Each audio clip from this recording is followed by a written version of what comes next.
There are many different types of factual programming, each with their own codes and conventions that makes it unique. In this video, we'll be looking at news and documentary codes and conventions, as these are the main types of factual programs. This is the communication of carefully selected events from which broadcasters think their audience would benefit from knowing. Within the news, there are 8 codes and conventions which make the news what they are. These include studio newsreaders, field reporters, links to studio, mode of address, interviewing, experts and witnesses, report structure, and actuality footage. We will look at each of these into further detail. Being a newsreader, your job would be to read the factual news that has been gathered and scripted to wherever your programme is broadcasted to.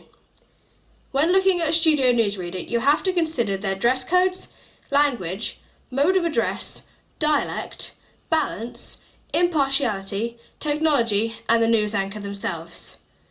All of this works together to make the news what it is. Dress code is an important part of what makes the news what it is, because as an audience we expect to be told our information from someone who looks like they know what they're doing. So this is why formal dress code is implied when being part of this job. If the anchors were to wear jeans and a top, you would instantly lose the authenticity the news is supposed to have. This example of the BBC News shows us the attire that the anchors are wearing. There are examples of men who are wearing suits with closed buttons, tie and blazer, and other parts where there's a woman who wears formal attire, but her wardrobe can be slightly larger. The idea of formal dress code has caused many arguments over the last 5 to 10 years, such as this article by the Mail Online from 2007 discusses how the BBC is being slammed for jean-wearing journalists.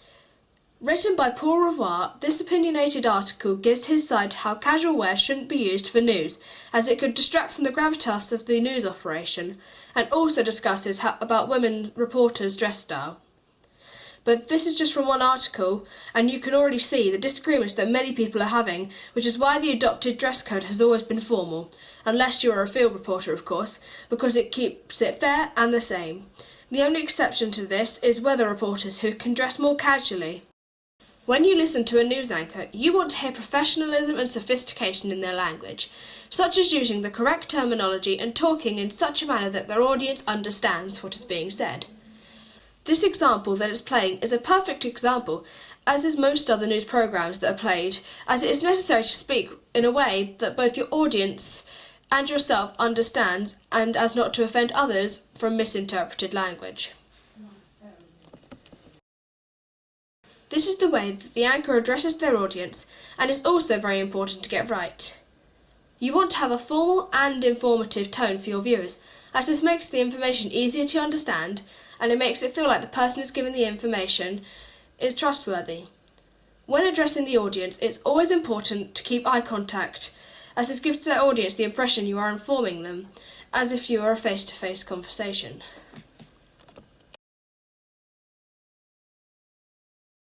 In reference to the news, studio newsreaders in Britain have always spoken without a regional dialect, and usually in received pronunciation, also known as RP. This is mainly because the BBC News is broadcast globally, and keeping to this meant that it was easier to understand and is still in place to this day with some exceptions. Regional news is one of these exceptions, as you would utilise people with a mild regional accent from where they are. An example of a newsreader that goes against this rule is Steph McGovern. She is an anchor for the BBC Breakfast News and has a mild northern accent. And that's really took me on throughout my career. I've always been very ambitious. This video that you've just seen proves that Steph McGovern is a very intelligent woman and knows what she's talking about, yet people criticise her because of her mild accent. In every story that the anchor reads, they have to keep balance, showing both sides of the story as far as they can with the information that has been accumulated. This video of behind the scenes at ABC 7 News this morning from Chicago gives us a broad spectrum of the amount of technology that is needed to put into creating a news piece. From the beginning, we see a multitude of computers are essential to the producers and pre-production of the show. And then we move on to the control room, where we now begin to see several use of monitors so that every aspect can be controlled from one area in one place. As we get on to the actual set for the news in State Street Studio, the first thing you see are 3 large cameras. Each of these give different angles, all from which are controlled by those in the control room. At the newsreader's desk, you see monitors within the desk, which could be used for the teleprompter so the newsreaders are able to have a backup if the one by the camera doesn't work. One of the newsreaders is also preparing his earpiece, from which he would get instructions from the control room and the director.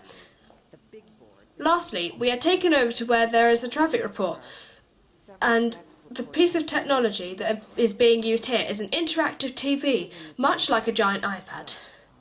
Technology for a newsreader is vital for everything to run smoothly and for it to be interesting for its audience.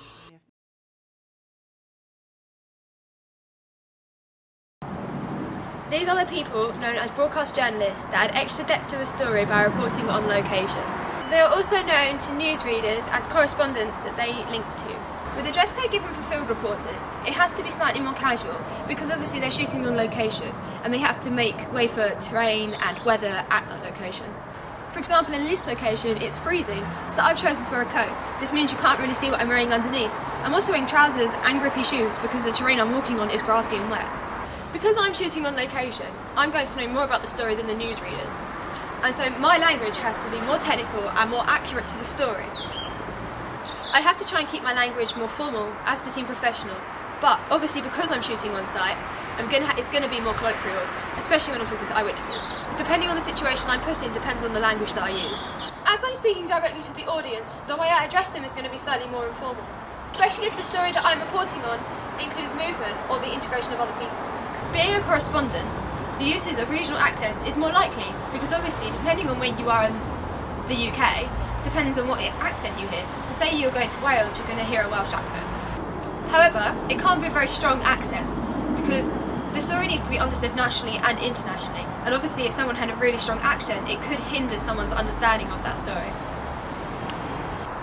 I'm allowed to place more of an opinion on the story than the newsreaders back in the studio because I'm closer to the action and more aware about the story. However, that opinion has to be objective, and it's usually based on facts either that have been given or told by myself or the newsreader. As a news reporter, I have to remain very neutral to the story because we're giving the information to the audience and it's up to them to make their own opinions on the story using the facts, information and statistics that we give them.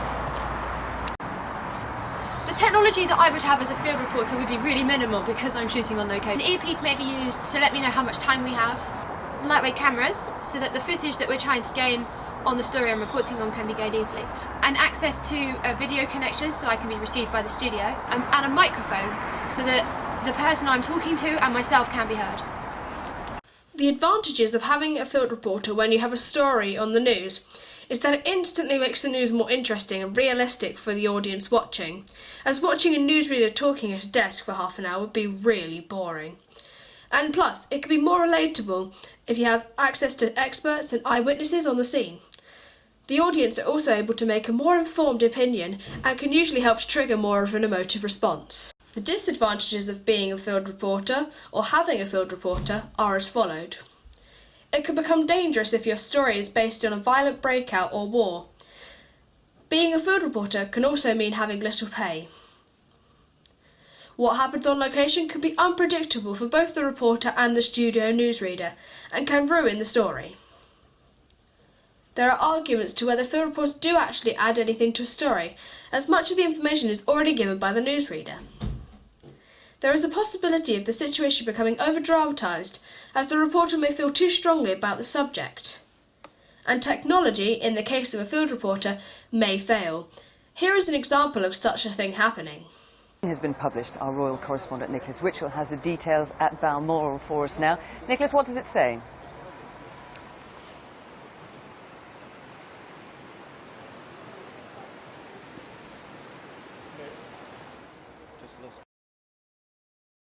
This is almost the same as a field reporter, but you are not required to go on location. Instead, the anchor links to another studio to get more information on the subject they're talking about. This is often a link between the main news and local news, which can be sports or business and is easier to get information from where the news story is from. It allows the audience and those working to make the distinction between different types of news and how they present their news, and can be an easy method to link in experts on the subject and saves travelling long distance for one interview. it is also important to have links to other studios because the audience can feel more involved and it gives them the best possible standard of information they can get. This example from where Tom Watson is interviewed about the hacking scandal, we hear that he is linked to their Westminster studio. For the interviewee from the Labour Party, getting to their Westminster studio was far easier, saving time and also keeping the authenticity to the programme, as they will get the information. Also, just as a studio newsreader, you must dress formally and address both the anchor and your audience, as to be professional and let your audience know that they are involved and should trust what is being spoken to them.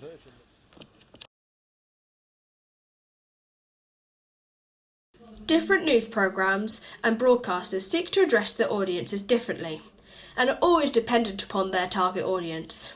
However, we know that the news is always formal as to give authentic and informed information that can be trusted. It is done in such a way to create a connection with the audience either through body language, facial expressions or tone of voice. Some news programmes have a mode of address that is clearly different to others, such as Newsround on CBBC. In this clip from their news report on the 2nd of February 2015, starting from the beginning of the programme, you can tell the mode of address is different to that of the BBC. Her tone is a lot lighter and matches both her target audience of 6 to 12-year-olds and the story she's portraying. Her body language or facial expressions also reinforce a more comfortable mode of address for their audience, so it doesn't feel too authoritative. However, the presenter is able to change her tone to match the story she is talking about, such as the journalist who had been jailed in Egypt. Interviews in a news programme can make for an excellent report or news item, but can just as easily ruin the report, a career, or the entire programme. This begs the question, why choose to interview someone if it can have more of a negative effect than a positive one? It can create a more relatable news story for the audience. It can allow an opinion to be made as the studio newsreaders have to remain neutral. Allows an opinion to be made as studio newsreaders have to remain neutral. Gives further detail and credibility to the story. Backs up prior points with clear evidence from an expert or eyewitness who knows. And finally can heighten the ratings, especially if it was someone famous. This is an example of an interview where you get someone on who doesn't like being interviewed or doesn't conform to the questions being asked. Now, he's a BAFTA award-winning television star and the director of 2 acclaimed films, but Richard Ayoade is famously shy. So shy, in fact, that when he wrote his latest book, he interviewed himself. It is a rare interview from Richard Ayoade, from where he essentially interviews himself. But even with Krishnan Guru Murthy trying to place some more irrelevant questions within the interview to not promote the book, Richard, with his quick witticisms, makes jokes and tries to change the way the interview has been going.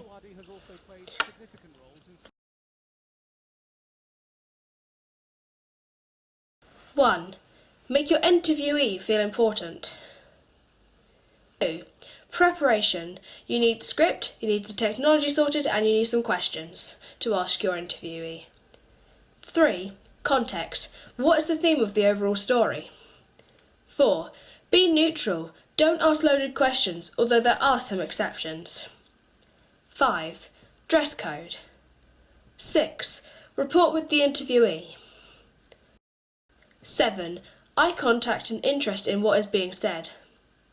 8, observe the body language. Getting an expert or eyewitness's opinion gives the audience the information to inform them to make a second opinion. Before a report would be made on the story, anchors and correspondents would try to gain as many eyewitnesses and expert opinions as possible, as to gather as much information to be developed and shown as possible. An expert on a subject provides reassurance to the audience as they get the exact facts and figures they need. In this most recent news story, we hear the voice of Cindy, who is an eyewitness to the rescue mission ongoing to help those in the Taiwan plane crash. She gives a detailed description to what those are saying around her and giving a detailed analysis of the event, with what has happened and what is continually going on. This example is also being given over an audio only, as a cameraman from the distance videos the rescue mission. This inverted pyramid is the model for any news writing. It simply shows what the most important part of information is, such as the who, what, when, where, why and how, which is at the top, which should be introduced first, and then the least important information, such as related items or extra content, at the conclusion of the report. This is an effective way to make an interesting news story for the audience, as you capture the audience's attention right at the start. The report structure can also be named into 3 sections: the lead, the body, and the conclusion. The lead we already know as being the most important information. The body helps to develop and explain the points named in the lead by facts and is usually where you would introduce the experts or eyewitnesses. Finally, the conclusion, which includes the minor details, further comments on the story, and can end with a quote to sum up the story, or an appeal for more information if it's a serious case that is still underway. You will find actuality footage on almost any news programme you watch. It is footage which is related to the story being given, and is usually a visual aid to help the audience see what the newsreader is commenting about. A recent example from BBC News was on the 12th of February on a story about obese children and its effects. As you can see, we have actuality footage of kids such as the ones being described trying to change that, which instead of giving a depressing feel with the facts and figures and people saying it's wrong, it proves through the use of actuality footage there are things being done about the issue.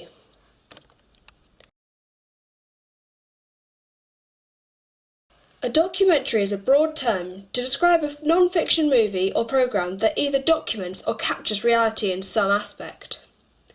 Most documentaries are used to reveal a new or unusual angle that the audience typically wouldn't see day to day.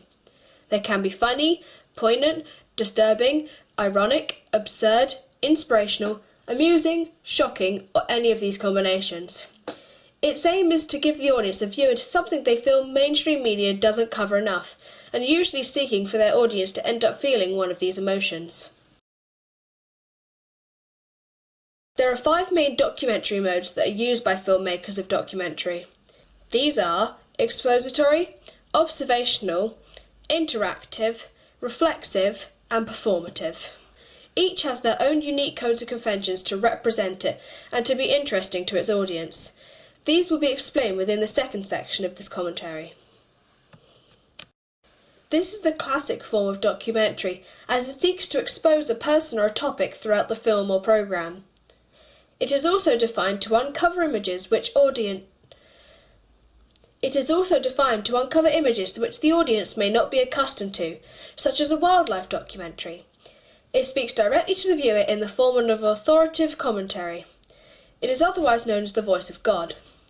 As a documentary, it has the largest impact on the viewer, as it gives them something they do not know about, and therefore would want to watch it more to find out. Those of an expository documentary would include a voice of God commentator, rhetorical questions, facts and opinions, and persuasive techniques. I condemn any racist in the Met, and I've said that I'm not going to stand for them being in the Met, and I'll drive them out. This is an example of an expository documentary programme made by Channel 4. Their programme Dispatches creates a documentary on the secrets of the police.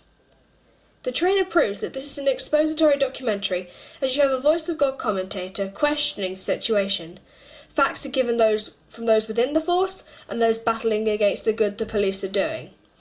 There are also pieces of actuality footage, CCTV footage, and interviews to add more interest. Dispatches have created a multitude of other documentaries which seek to investigate and expose current affairs, which are relatable by the audience. Advantages to creating an expository documentary are: most of these documentaries are made within the public's own interest and so is relatable to them. The exposing makes the documentary more exclusive, interesting, and entertaining, and mostly opens with a discussion made directly to the audience, which allows the audience to give an opinion before and after the documentary. However, the negatives to create a documentary such as this are as followed. It can be a covert operation and increase the difficulty of getting enough footage. It could cause controversy among the public, like with the example, it didn't bode well with those working in the police force.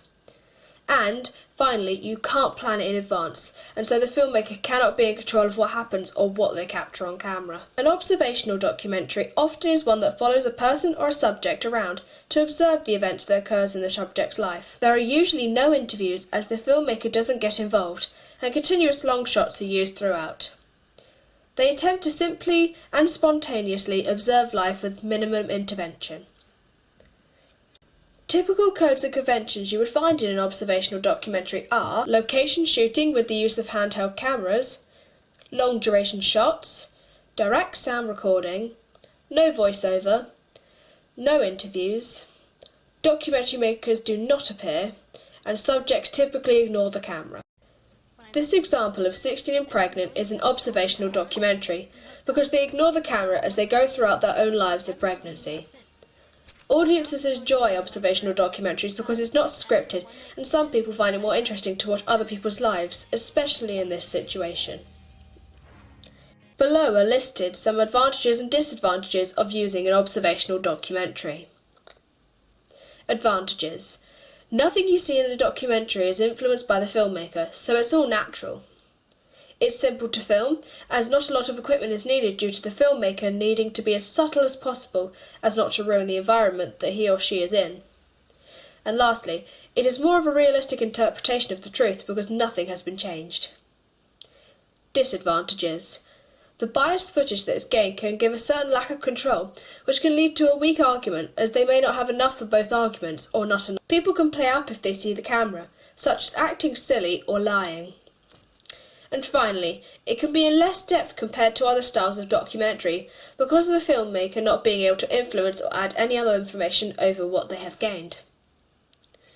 Interactive documentaries are those that differ from the more traditional forms of production such as video, audio and photographic mediums. It applies a whole range of multimedia tools in something that includes its viewer in the experience. This can allow for a non-linear documentary to be created, which can combine the mediums such as photography, text, audio, video, animation and infographics. These can include interviews which tend to be formal, use of archive material such as stills, footage, newspaper articles and letters, location shooting, long takes, direct and indirect sound recording, and lastly a voiceover. This is an example of an interactive documentary. It goes through the timeline of McDowell County and has been named Hollow to describe the place between the two mountains where this documentary is based. We know instantly as this documentary starts that it will be interactive, as the video asks you to scroll down and you follow it throughout. It then takes the audience off through different people's lives to help the viewer get an idea of how they would live. Here are some pros and cons to using an interactive documentary. They engage the audience without losing the filmmaker's creative vision. Questions are asked and answered on behalf of the viewer, so all the information is gathered before the documentary. And finally, most documentaries are interactive anyway, so the use of a presenter or them talking to the audience through a voiceover both engage the audience. Disadvantages. As an audience, the information may not be a true representation on the subject, as the overuse of multimedia can make it feel fake, unless there is a bibliography of where the information was gained from. It doesn't always have as big an effect as a traditional linear documentary. And finally, as many of these documentaries can be found online, they need a lot of buzz to survive, so if people don't watch them, then the production was wasted. A reflexive documentary is the acknowledgement of the construction of a documentary. They focus on the fact that this is a representation of the truth and is one of the least common of the documentary modes. It focuses on the conventions of a documentary and is usually associated with experimental documentaries where the construction interests the viewer just as much as the subject. Some of these may include reenactments, expressive lighting, dramatic music, questioning voiceover, a reliance on suggestion and implied meaning, and lastly borrows many of these techniques from fiction films so that an emotive or subjective response can be gained.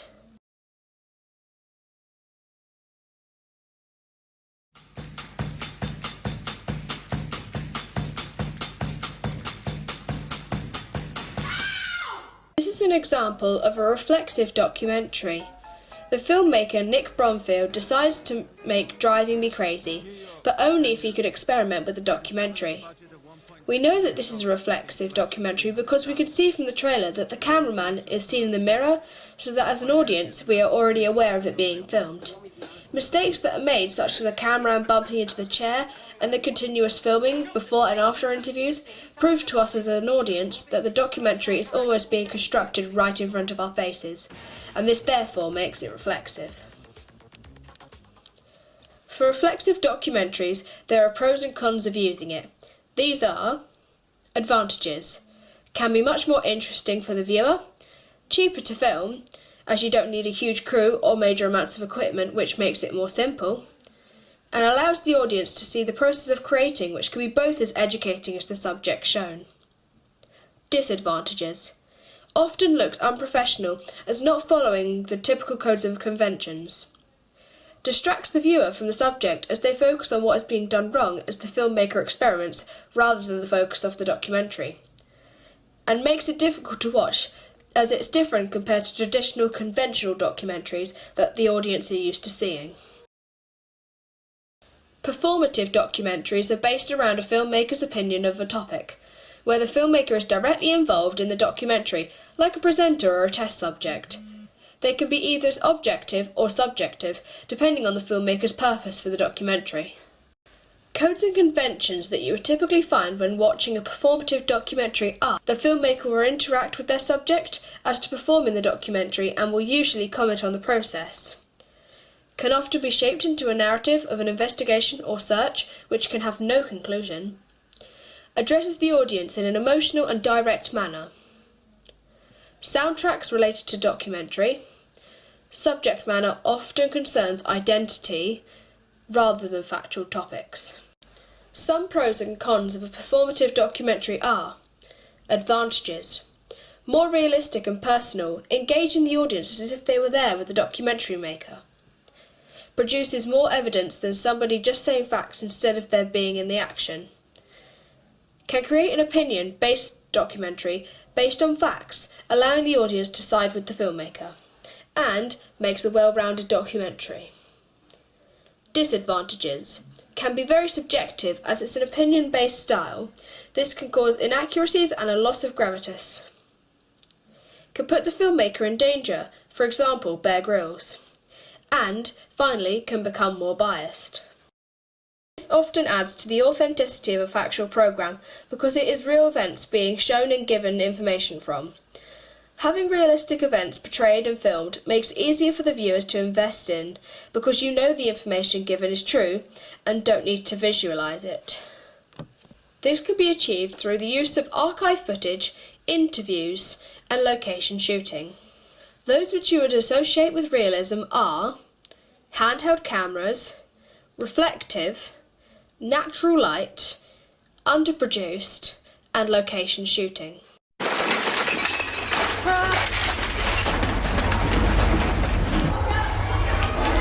This example from the Japanese tsunami shows footage that was caught on locals' cameras and then has interviews with those who were part of the tragedy and survived. This is a realism piece as we have real life footage from the time it happened, and having interviews with those people reinforces the real truth is being shown. The advantages and disadvantages of using realism in documentaries are as followed. Advantages. Gives the audience an accurate picture of the subject being portrayed. Don't need to create the event or the subject because it's already happening.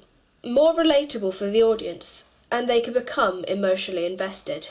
Disadvantages. It can leave less opportunity for the expression of abstract ideas such as emotion. It can become a bore for the audience as it can be quite a bland subject. And lastly, having footage from an event from someone's phone can be quite bad quality and can also lead to not having enough footage for the documentary. Dramatisation is usually the reconstruction of events so it can be portrayed to the audience.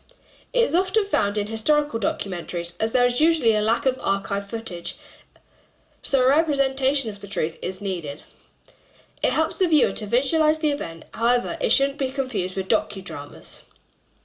When using dramatisation, there are both pros and cons of it. These are: Advantages. It's easier to visualise for the audience as they don't have to be told the information and think about it as it being acted right in front of them. Reconstructing can be just as informative as real-life footage and information alone as long as it's true representation. It can be more interesting because it's adapted or shown differently to suit the audience. Disadvantages. Not all things can be recreated. Narrativization usually tells a story about an event or a person in a biographical way. Often there is a motive such as to make the audience scared, happy or sad. This means it cannot be always truly impartial. This example of a narrativization documentary is about a serial killer. This example of a narrativization documentary is about a serial killer called Ed Gein, and it tells the story through the use of interviews and archive footage, what he did and who it affected. It is told from beginning to end in a linear form of what occurred, which is more interesting to the audience.